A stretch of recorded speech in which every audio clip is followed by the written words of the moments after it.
옆에 계신 분 인사합니다. 주님의 이름으로 사랑하고 축복합니다. 주님의 이름으로 사랑하고 축복합니다. 네, 우리가 잘 부르는 찬양 가운데 하나님의 은혜라는 그런 찬양이 있습니다.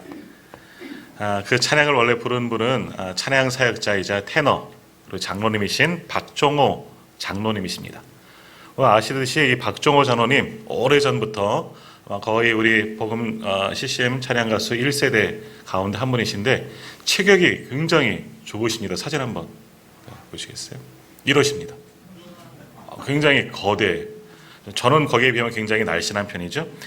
이런 박종호 장로님이시고 엄청난 소리, 원래는 서울대 성악과를 나오셔서 그것도 수석으로. 그래서 외국에서도 여러 번 아마 오페라 가수로도 활동할 기회가 있으셨는데 다 접고 하나님을 찬양하는 사람이셨습니다. 자, 이랬던 이 박종호 장로님 많은 찬양, 우리가 잘 아는 하나님의 은혜 등등 해서 많은 찬양을 불렀는데요. 지금 한 몇 년 전에 꽤 조금 되긴 했는데요. 간암에 걸리시게 된 겁니다. 간암에 걸려서 정말 죽을 고비를 넘으시고 또 이제 다시 살아나셨습니다. 근데 그 간암을 이제 치르시면서 이제 이렇게 반쪽이 됐는데요. 어떻게 바뀌셨냐면 이렇게 바뀌셨어요. 완전 사람이 싹 이제 빠지셨어요. 제가 앞전에 있던 교회에서도 이제 저 나온 이후에 했는데 찬양 소리도 예전만큼은 좀 이 체격이 있을 때보다는 소리가 좀 작아졌다 하는데 그래도 하나님의 은혜로 정말 기적과 같이 완전히 치유를 받고 하나님을 위해서 더 귀하게 간증하고 쓰임받고 그렇게 사용되어지는 이 박종호 장로님의 이야기입니다. 자, 이분이 이제 2018년 5월에 뉴욕에 있는 한 교회에서 간증 집회, 찬양 집회를 이제 인도하게 된 겁니다. 이때는 이 간암 치료가 이제 거의 끝나고 회복되고서 고쳐주신 하나님의 은혜를 또 감사하는 그런 집회였습니다. 그때 이제 자리에 올라와서 그 곳에 모인 뉴욕 어린 양 교회라고 하는데요. 그곳에 모인 성도님들에게 이런 말씀을 하면서 간증 집회를 시작했습니다. 오늘 제목이 본문의 제목입니다. 여러분은 예수님이 필요하십니까? 하면서 첫 말문을 시작하셨습니다. 그러면서 이제 자신의 이야기를 하는 거죠. 이분이 55세까지 되었을 때 체격은 이렇게 크셨어도 건강에 대해서 하나는 자부심을 가지고 살았답니다.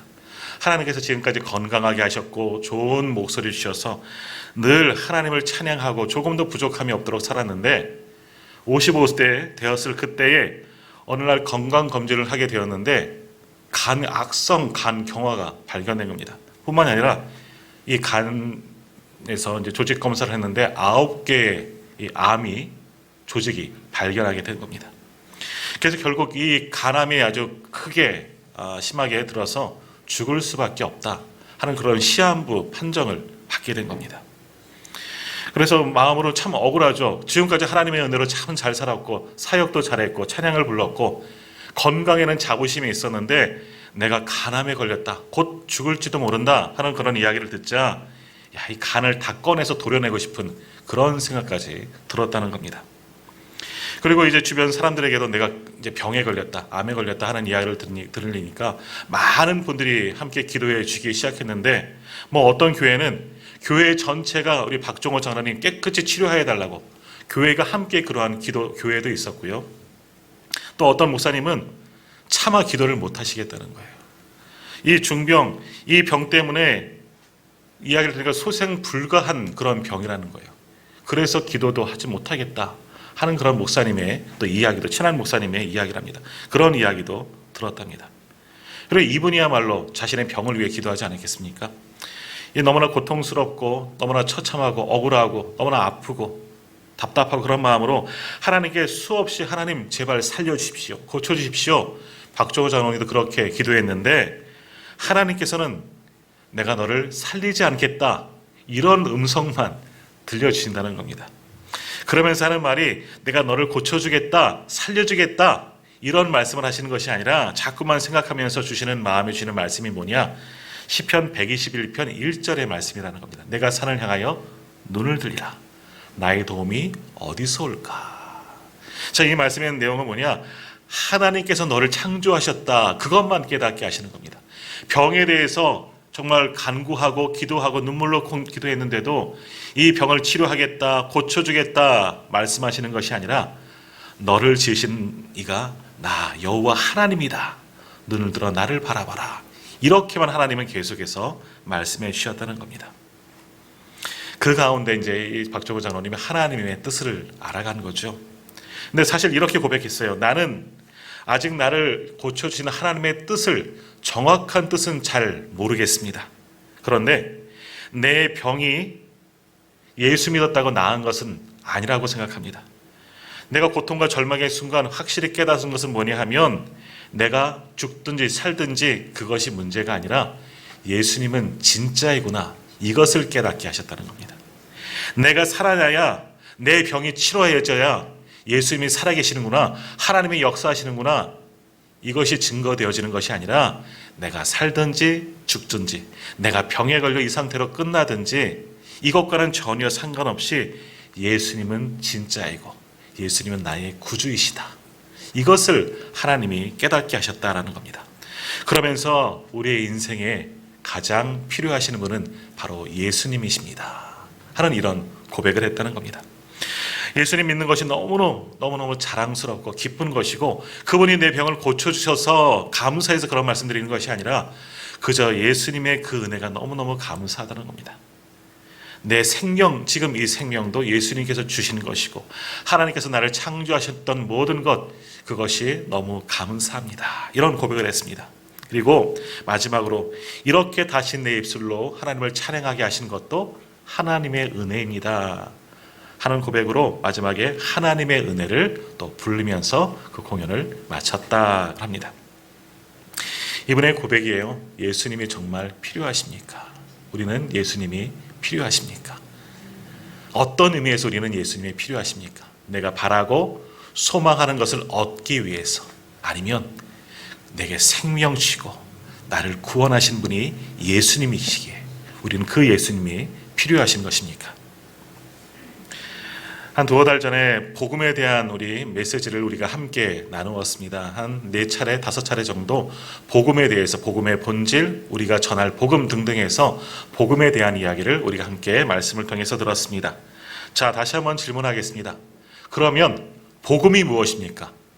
복음을 한마디로 말한다면 뭐라고 말할 수 있습니까? 복음은, 아멘, 복음은 예수 그리스도이십니다. 하나님의 아들이신 예수님께서 인간의 몸을 입으시고 지극히 낮고 낮은 이 땅에 오신 것, 주님이 우리에게 오신 것이 바로 복음입니다. 그렇게 오신 하나님의 아들이신 예수님께서 우리의 죄를 사하시고 용서하시고 구원하시고 생명 주시기 위해서 바로 나 대신 십자가에서 죽으신 것, 바로 그것이 복음입니다. 내 죄로 인하여 내가 고난을 받고 내가 죽어야 하는데 우리 주님은 내가 받아야 할 그 고난을 대신 받으시고 내가 죽어야 함에도 불구하고 나를 살리시고자 나 대신 죽어주셨습니다. 바로 그것이 복음입니다. 그러므로 예수님께서 우리에게 오심, 그것이야말로 우리에게 가장 최고의 기쁜 소식, 그것이 바로 복음입니다. 예수님이 바로 복음입니다. 자, 그런데 우리는 이와 같은 엄청난 은혜, 최고의 기쁜 소식을 알고 듣고 믿게 되었는데 우리는 그 은혜에 얼마나 감사하며 살아가십니까? 주님은 나를 위해서 다 내어주셨습니다. 그 목숨까지도 우리를 위해서 내어주셨습니다. 우리를 살리시려고.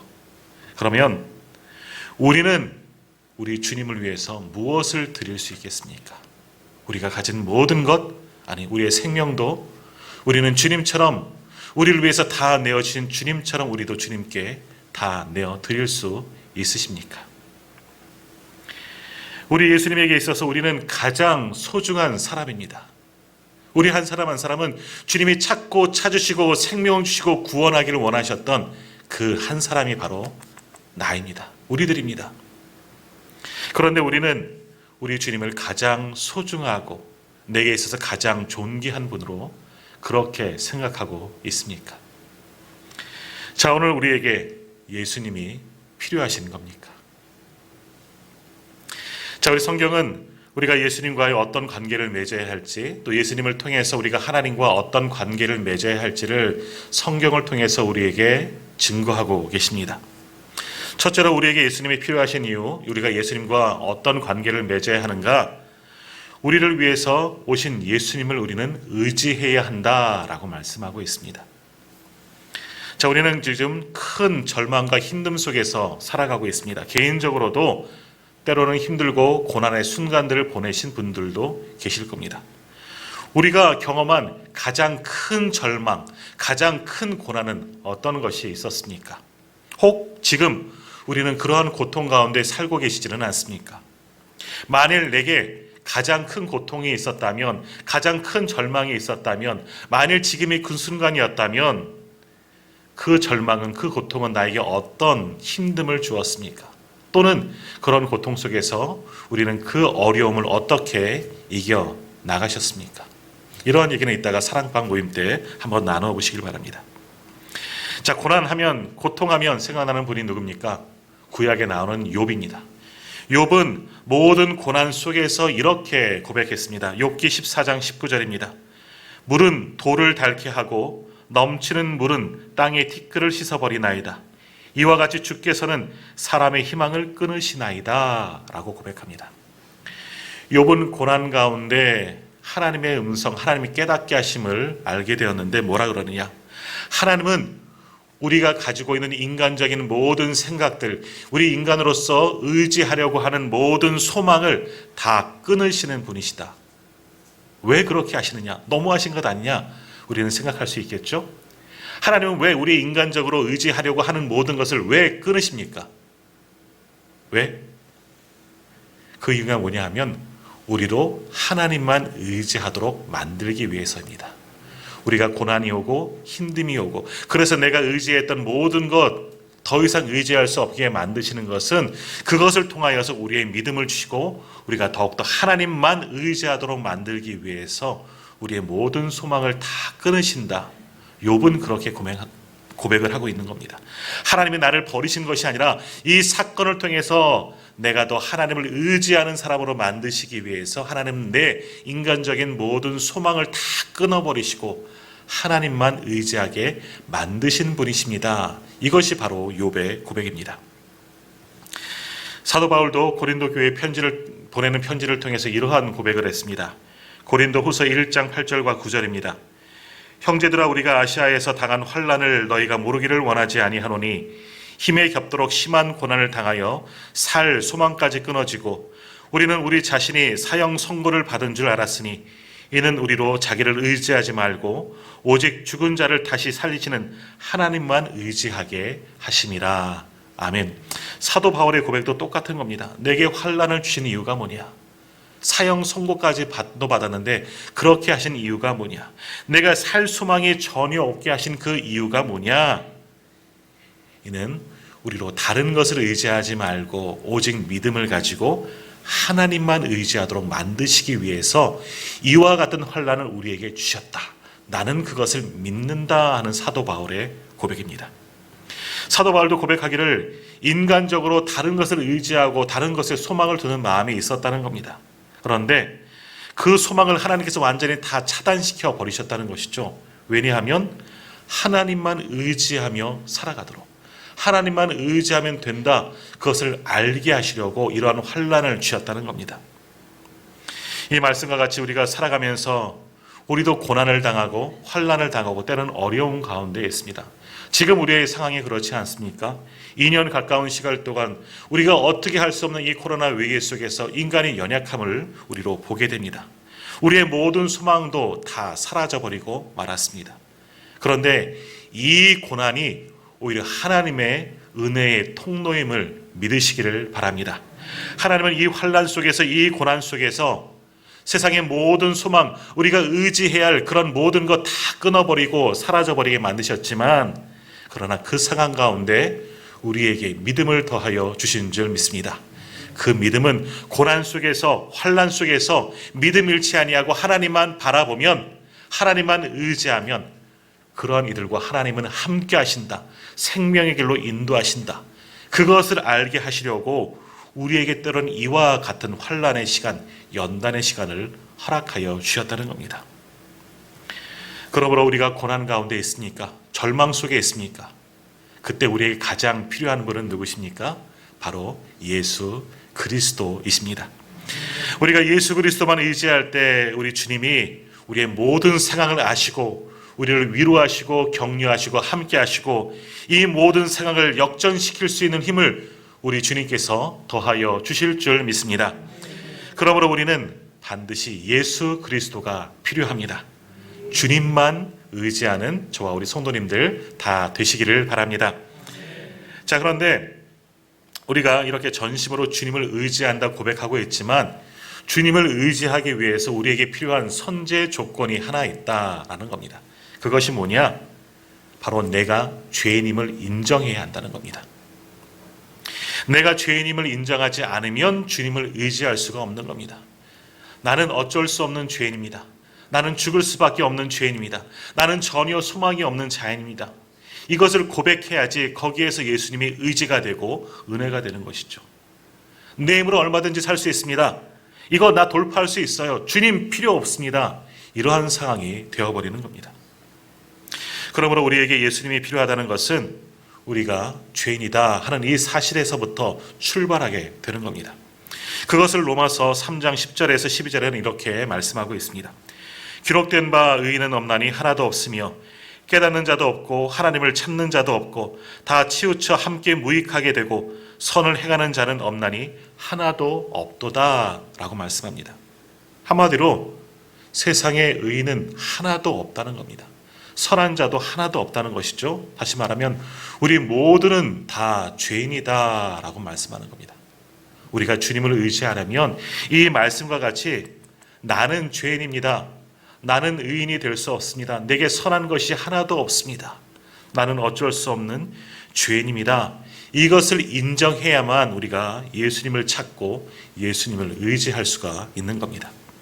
내가 죄인임을 인정하지 않으면 예수님 앞으로 나아갈 수가 없습니다. 왜? 예수님이 필요하지 않기 때문에. 성경은 우리에게 말씀하시죠. 우리는 죄로 인해 죽을 수밖에 없게 되었다. 지난 수요일 계속해서 여러 번 말씀을 나누었습니다. 로마서 강의를 통해서 우리 모두는 하나님 앞에 다 죄인이다. 하나님의 진노, 하나님의 징계를 피할 자는 아무도 없다. 그런데 하나님께서 피할 길을 열어주셨어요. 누구를 통해서?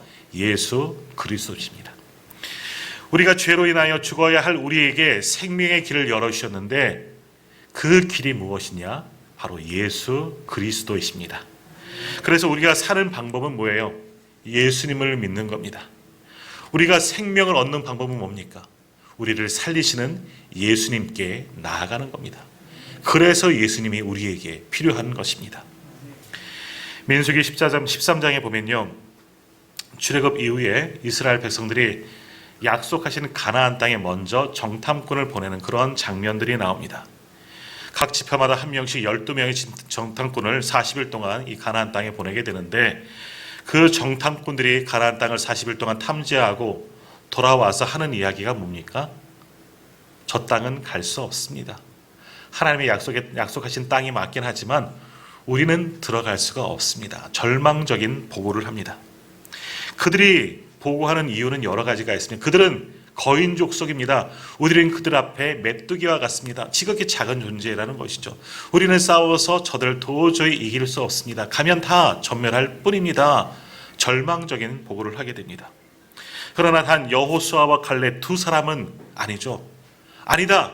우리는 능히 저 땅을 정복할 수 있다. 하나님이 우리와 함께 하시기 때문이다 라는 믿음의 고백을 합니다. 이스라엘 백성들이 12명의 정탐꾼 중 10명의 사람들이 절망적인 보고를 하는 이유는 무엇입니까? 그 근본적인 이유가 뭐냐는 겁니다. 눈에 보여지는 저들의 거대한 성벽, 기골이 장대한 거인 족속들, 용사들을 보고 그들이 두려워한 겁니까? 그렇지 않습니다. 믿음이 없기 때문에 두려운 겁니다. 믿음이 없기 때문에 하나님의 약속하신 그 땅을 들어가지 못할 것이다. 불확실성을 가지게 되었다는 겁니다. 그동안 그들은 무엇을 보았습니까? 출애굽할 때 하나님께서 애굽에 내리신 놀라운 능력을 보았습니다. 전능하신 하나님을 보았습니다. 그 하나님께서 홍해를 가르셔서 마른 땅을 통과하게 하시는 그런 놀라운 이적도 체험했습니다. 그런데 지금은 그 믿음이 사라져 버린 겁니다. 아니, 하나님이 안 계시고 사라지신 것이 아니라 지금도 하나님은 함께 하시죠. 구름 기둥과 불 기둥으로 그들과 동행하여 주십니다. 그런데 그들의 믿음이 왜 사라졌습니까? 눈앞에 있는 대적을 보고, 눈앞에 있는 그 높은 성벽을 보고 두려운 마음이 생긴 겁니다. 믿음이 사라져 버리니까 자신들과 함께 하시는 하나님을 인지하지 못하고 생각하지 못하는 겁니다. 믿음이 사라져 버리니까 고난만 보이고 문제만 더 크게 보이는 겁니다. 도저히 돌파할 능력이, 다시 말하면 어떠한 소망도 생기지 않았다는 것입니다. 결국 믿음이 없기 때문에 가나안이 두렵고 그곳에 갈 수가 없다, 절망적인 말을 할 수밖에 없었던 것입니다. 자, 이는 오늘 우리도 마찬가지입니다. 오늘 우리에게 가장 큰 절망을 주고 있는 것은 무엇입니까? 왜 우리는 그 절망으로 인하여 고통을 받고 쓰러지고 넘어지고 있습니까? 결국 우리를 넘어뜨리고 절망에 빠뜨리는 것은 무엇입니까? 내 앞에 놓인 모든 문제들, 때로는 경제적인 것들, 때로는 질병들, 자녀들의 문제, 여러 가지 고난들, 사실 그것은 우리에게 큰 문제가 되지는 않습니다. 그럼 무엇이 문제입니까? 믿음의 문제입니다. 우리에게 믿음이 없기 때문이죠. 우리가 온전히 하나님을 의지하지 못하고 예수 그리스도가 나의 구주이심을 믿지 못하면, 주의 성령이 우리와 함께 하심에도 그것을 믿지 못하면 내 앞에 놓인 문제만 보이는 겁니다. 내게 믿음이 다 사라져버리면 지금 눈앞에 놓여진 이 고난, 이 문제가 너무 크게 보이고 그것을 돌파할 능력이 전혀 없어 보이는 겁니다. 그러면 왜 우리는 이렇게 주님을 의지하지 못하는 겁니까? 왜 온전히 주님을 믿지 못하고 있는 겁니까? 자, 오늘 본문을 한번 보십시오. 오늘 본문 에베소서 2장 2절과 3절에서 이렇게 말씀하고 있습니다. 그때 너희는 그 가운데서 행하여 이 세상 풍조를 따르고 공중의 권세 잡은 자를 따랐으니 곧 지금 불순종의 아들들 가운데서 역사하는 영이라. 전에는 우리도 다 그 가운데서 우리의 육체의 욕심을 따라 지내며 육체와 마음이 원하는 것을 하여 다른 이들과 같이 본질상 진노의 자녀였더니 라고 말씀합니다. 자, 우리에게 믿음이 없는 이유는 뭡니까? 우리가 온전히 하나님을 의지하지 못하고 있는 이유는 뭡니까? 주님보다도 더 의지하는 것이 있기 때문입니다. 우리 눈에 보여지는 것, 물질을 의지하고 사람들을 의지하고 권력을 의지하고 다른 것을 의지하기 때문이죠. 그러나 그 모든 것을 버리고 하나님만을 의지하면 어떠한 고난도 능히 돌파하고 이기게 될 줄 믿습니다. 우리는 과거의 공중의 권세 잡은 자를 따르고 육체의 욕심을 따르는 잘못된 길로 나아갔고 그 가운데 거하며 그 가운데 살아갔습니다. 그렇게 세상적으로 인간적으로 살아가기 때문에 문제만 보이는 겁니다.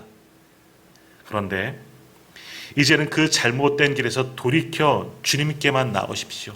주님만을 의지하십시오.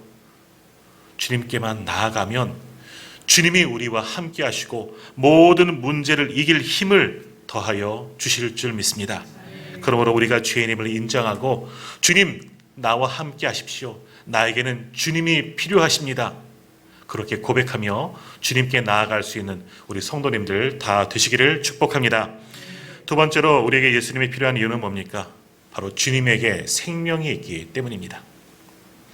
예수님께서 세상에 계실 때 많은 사람들이 예수님 앞으로 찾아 나왔습니다. 그런데 예수님을 찾는 사람들을 크게 두 부류로 나누어 생각해 볼 수가 있죠. 예수님을 필요로 하는 사람들이 있고 예수님께서 필요로 하는 사람들이 있습니다. 자, 그리고 예수님을 필요로 하는 사람들 중에도 또 나누어 볼 수 있는데, 내가 하고 싶은 것, 내가 얻고 싶은 것을 얻기 위해서 예수님께 나온 사람들이 있습니다. 또 다른 부류는 뭐냐? 영원한 생명을 얻기 위해서 예수님께 나온 사람들이 있습니다. 예수님은 우리에게 자신이 오신 이유를 분명히 말씀하여 주셨습니다. 요한복음 10장 10절입니다. 내가 온 것은 양으로 생명을 얻게 하고 더 풍성히 얻게 하려는 것이다. 예수님이 오신 이유가 뭡니까? 우리에게 생명을 주시기 위해서, 죄로 인해서 죽을 수밖에 없는 우리에게 풍성한 생명을, 영원한 생명을 주시기 위해 왔다, 주님 말씀하시는 겁니다. 자, 그런데 오늘날 교회는 우리 성도들 가운데도 예수님을 통해 생명을 얻으려고 하는 사람들은 점점 줄어가고 있는 실정이라는 겁니다. 사람들에게 영원한 생명을 얻는 것보다 더 급한 것이 있기 때문이죠. 무엇이 더 급하고 우리가 간절히 바라는 것이 더 뭐냐는 겁니다. 지금 우리는 우리에게 있어서 무엇이 가장 필요한가라는 것이죠. 세상에서 얻는 축복이라는 겁니다. 오늘날 많은 성도들조차 예수님이 누구시며 예수님이 정말 원하시는 것이 무엇인지 거기에 대한 관심은 점점 사라지고 있다는 것입니다. 성경 속에서 많은 분들이 받은 그 복, 하나님께서 주신 실제적인 복, 이 땅에서 누리고 받아야 할 그 복에만 많은 사람들도, 많은 성도들도 집중하여 바라보고 있다는 것입니다. 저들이 어떻게 하나님께 주시는 그 복을 받았는지 거기에는 관심이 없습니다. 저들의 믿음을 통해서, 하나님을 의지함을 통해서 하나님께서 많은 복을 주셨는데 그 믿음, 그 의지하는 마음과는 관계없이 그들이 받은 실제적인 복에만 관심을 가지고 있다는 겁니다. 그것이 우리들의 모습이죠. 그러면서 우리는 뭐라고 고백합니까? 하나님, 나에게도 그러한 복 주십시오. 나에게도 물질 주십시오. 나에게도 건강 주십시오. 나도 저들처럼 잘되게 만들어 주십시오. 그들이 해냈던 믿음, 그 믿음의 행위와 그 모습들은 다 빼버리고 그저 저들이 받은 복에만 관심이 있다는 겁니다. 그러다 보니 복음의 본질은 사라지고 점점 본질을 잃은 잘못된 복음, 거짓된 복음이 교회 안에 가득하게 되었다는 안타까운 이야기입니다. 다시 한번 묻겠습니다. 우리는 우리에게 생명을 주시는 예수님이 필요하십니까? 주님이 주시는 그 생명 대신 지금 우리가 누릴 이 땅에서의 축복이 필요한 것은 아닙니까? 참된 그리스도인이 나아갈 길은 무엇입니까? 사도 바울이 그것을 보여주고 있습니다. 누구보다도 열심을 다하여서 주님의 뜻을 깨닫고 주님의 길로 나아간 사도 바울은 갈라디아서 2장 20절에서 이와 같은 고백을 했습니다. 내가 그리스도와 함께 십자가에 못 박혔나니 그런즉 이제는 내가 사는 것이 아니요 오직 내 안에 그리스도께서 사시는 것이라. 이제 내가 육체 가운데 사는 것은 나를 사랑하사 나를 위하여 자기 자신을 버리신 하나님의 아들을 믿는 믿음 안에서 사는 것이라. 아멘. 사도 바울의 이 고백이 오늘 우리들의 고백이 되기를 소망합니다. 나는 죽고 내 안에 계신 그리스도로 살아가는 것, 그것이 우리 성도들, 우리 그리스도의 삶의 방법이어야 합니다. 그것이 우리의 삶의 이유여야 하는 것이죠. 주님도 요한복음 14장 6절에서 우리에게 말씀하십니다. 예수께서 이르시되 내가 곧 길이요 진리요 생명이니 나로 말미암지 않고는 아버지께로 올 자가 없느니라. 아멘. 우리에게 생명 되시는 주님을 우리가 믿을 때 우리에게 영원한 생명이 주어지는 줄 믿습니다. 오늘 우리 스스로에게 한번 이렇게 질문 한번 해보십시오. 오늘 나에게 정말 예수님이 필요합니까? 예수님이 주시는 그 생명이 오늘 나에게 정말 필요합니까? 그런데 우리의 대답과는 상관없이 주님은 우리가 필요하십니다. 그래서 우리를 위해서 자신의 목숨을 다 내어준 것 아니겠습니까? 우리는 다른 것을 구하고 다른 복을 원하지만 그것과는 상관없이 주님은 우리를 원하십니다. 주님은 우리가 꼭 필요하십니다. 그래서 우리를 살리시고자, 우리를 구원하시고자 당신의 목숨을 우리를 위해서 내어주시고 그 십자가에서 다 죽으신 겁니다. 우리에게 영원한 생명을 주시려고. 이제 그 주님을 다시금 내 안에 모시고 그 주님 안에서 살아가는 저와 우리 모든 성도님들 되시기를 주님의 이름으로 축복합니다.